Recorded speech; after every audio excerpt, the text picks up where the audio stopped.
Hoje, a gente vai mergulhar em um dos argumentos mais fatalistas do pensamento neo-reacionário.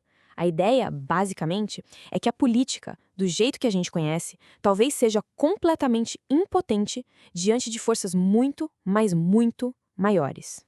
E tudo começa com essa pergunta bem provocadora: e se a política, no fim das contas, for só uma ilusão? É essa premissa que guia todo o raciocínio que a gente vai desvendar aqui. Para a gente entender essa lógica, nosso caminho vai ser o seguinte: primeiro, o argumento central.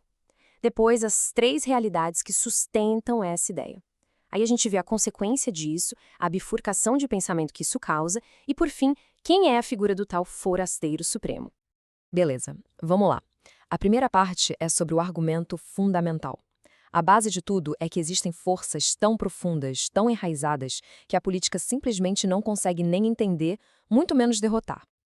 O ponto-chave é exatamente esse. Não importa qual o sistema político, se é de esquerda ou de direita, certas dinâmicas do mundo simplesmente funcionam por conta própria, fora do controle. Mas que realidades são essas? É o que a gente vai ver agora. Agora a gente chega no coração do argumento. A fonte dessa análise aponta para três forças que seriam, assim, invulneráveis à política. Elas são os verdadeiros pilares que sustentam toda essa visão de mundo. E essas três forças são a providência religiosa, as realidades darwinianas e o tecnocomercialismo, que às vezes é chamado de cataláxia. Vamos olhar para cada uma com calma para entender o que significam. A primeira é a providência religiosa.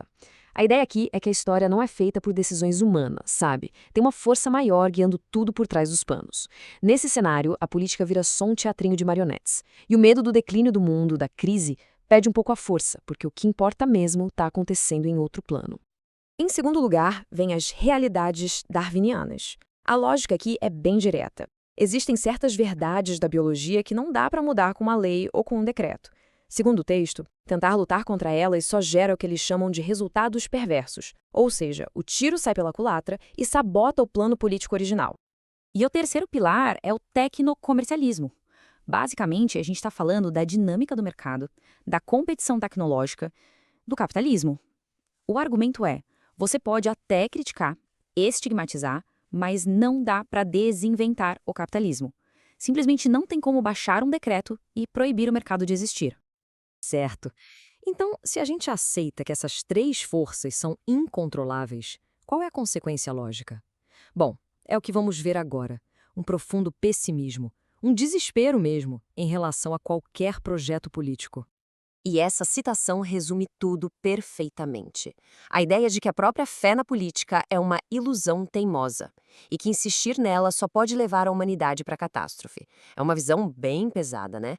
Só que esse pessimismo todo leva a uma encruzilhada. A fonte que a gente analisa descreve uma divisão clara dentro desse pensamento, como se fossem dois caminhos bem diferentes, um que seria o da luz e outro o da escuridão. E aqui a gente vê bem essa diferença. De um lado tem a vertente clara, que ainda tem alguma esperança de uma reforma por dentro, de reestruturar a sociedade a partir da política. Do outro lado, a vertente sombria já desistiu disso. Ela aponta para um colapso que viria de fora para destruir de vez essa ilusão política. E é muito importante entender isso. O texto que serve de base para a nossa análise se alinha totalmente com a vertente sombria. O autor acha praticamente impossível que essa filosofia, um dia, consiga ter sucesso dentro do jogo político tradicional.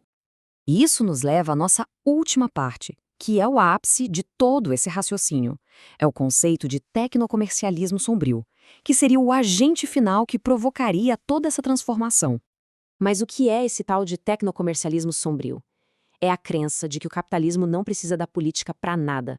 Pelo contrário, ele age como um agente externo, um forasteiro que joga contra o sistema e que, de forma silenciosa, está destinado a derrotar qualquer sistema político que tente controlá-lo.